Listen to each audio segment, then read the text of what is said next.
Upscale Hancock Park became the target for some low-down criminals this afternoon. Two men broke into one house near Wilshire Boulevard, but an alert neighbor called 911. Our helicopter was overhead very, very quickly and actually saw two suspects exit the house carrying what appeared to be some property. They followed these individuals to another home. The men slipped into this second home and surprised a housekeeper. The terrified woman ran to a second-floor window where the police chopper spotted her. Fearing she might be a hostage, SWAT teams were called in and surrounded the area. The housekeeper eventually was rescued with a ladder and told police the two intruders ran off. But cops knew these guys couldn't get far, so the hunt continued with police dogs. A nearby middle school was placed on lockdown. They're blocking off the whole school. I thought maybe something really bad was happening at the school, but I was glad to hear that they weren't. Neighbors had to stand back. What have you heard about this story so far? There was a robbery and someone was held hostage, which doesn't make me feel so good, so I'll keep my doors locked better. This young woman had to pull her car over near the crime scene because of a flat tire. Police got to her quickly. And then they say, oh, you have to get out of your car because if they fire shots, it's going to be in your direction. Shots were not fired, but finally police say they got their men. Sky 5 was overhead for the capture. Police told both suspects to walk out backwards to be handcuffed. They will likely face several charges, including burglary. This one had a successful ending, I'm glad. Relax. Panasonic VHS tapes up to 4 hours of sports, movies, specials on one cassette.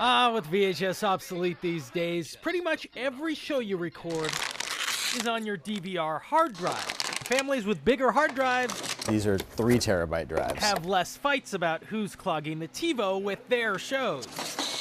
Having your TiVo die on you can actually be a big family crisis. This is for Derek. That's why Weak Knees exists here in Culver City. 11 years ago, these guys started repairing and upgrading DVRs. Way back in my past, I was a lawyer. Almost any DVR that's got a hard drive, we could do something with. People save shows on these boxes that can't be replaced. Well, there's always like somebody passed away and we had them on a news show from 2 years ago, or they were on The Price is Right, or I was in the stadium at a football game, and there's just no way to get that on DVD. Their only copy of that is on the TiVo, and if their hard drive fails, they've lost it.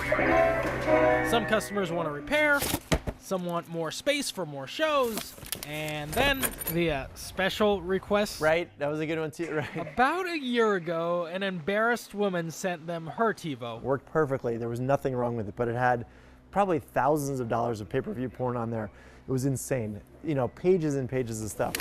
She just wanted that drive gone, done, deleted. And so it was. Every time we asked any question, it was just wipe it, just wipe it. Formatted like new. Okay, cool, thank you. That's the kind of stuff that goes down when you're behind the digital curtain at weakknees.com. We feel very lucky that what was a hobby is now our full-time job. In Culver City, Dave Malkoff, KTLA 5 News.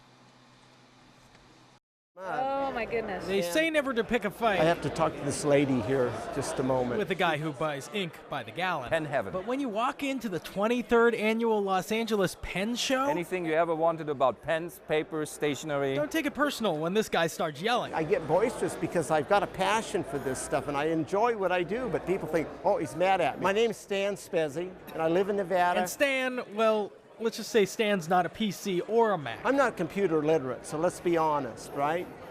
I don't care about computers. These communication devices... all the pens retail right around $5,000. $3,500. Make your smartphone look downright disposable. Well, you see, there's a lot of repair people. Grinding merrily. With the right upkeep, some of these pens can last a century. This is a map of the Louisiana Purchase. Each one tells a story. Very collectible. Sure, this one's made of rare jade, hand-carved into dragons, and will sell for $250,000. Jimmy, rather. That's not why Stan and his friends are so passionate about the pens. I like the pen. These things connect us to a time before push email, when penmanship counted for something. I'm an English teacher, former English teacher, and it was always nice to read cursive. You don't need them today. In fact, they're not even teaching cursive writing in some schools anymore. We don't teach it in school anymore. Kind of a sore spot. But it's coming back.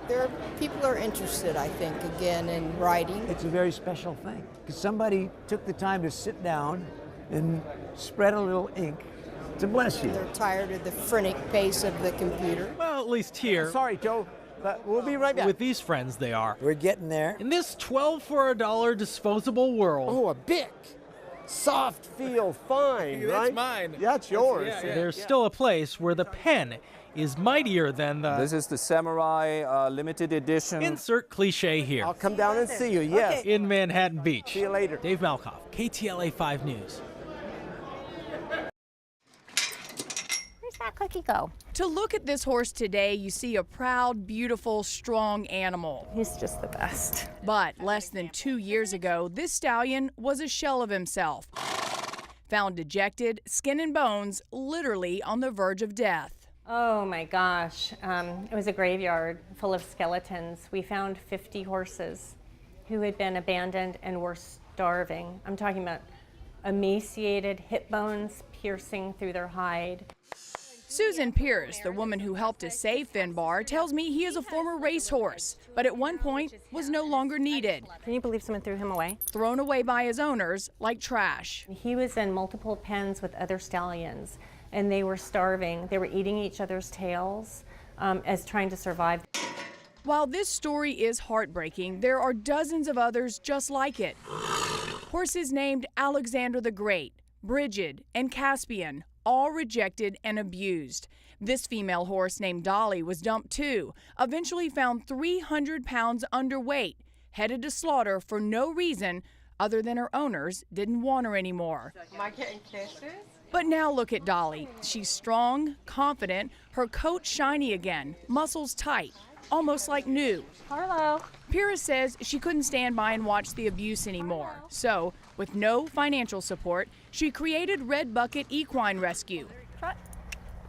Currently, the nonprofit is based here at Huntington Central Park Equine Center. Good girl. In 2 short years, as of today, we've saved 80 horses from starvation, slaughter, and abuse.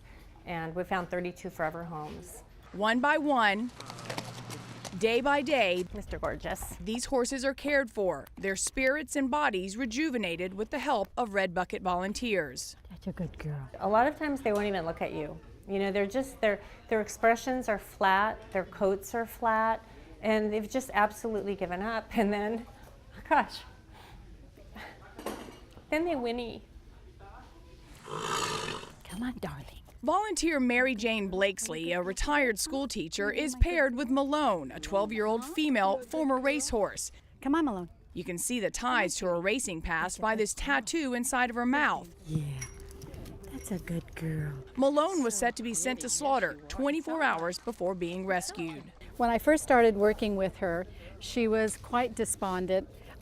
She didn't like to come that much to humans. But now the gals walk every single day, gaining trust one step at a time. Good girl, I know. It's part of Red Bucket's mission to rebuild a horse's confidence through compassion and consistency. Everybody knows how important she is to me, and we just have a love relationship. And I feel very honored that I get to take care of her as much as I do. Inside this building, we find what Pierce calls a concrete reminder of their commitment to each and every horse. A simple red bucket, a name for every horse. And they all have a story. They do. The perfect way to say they belong. It's their identity and their dignity. They never had a name.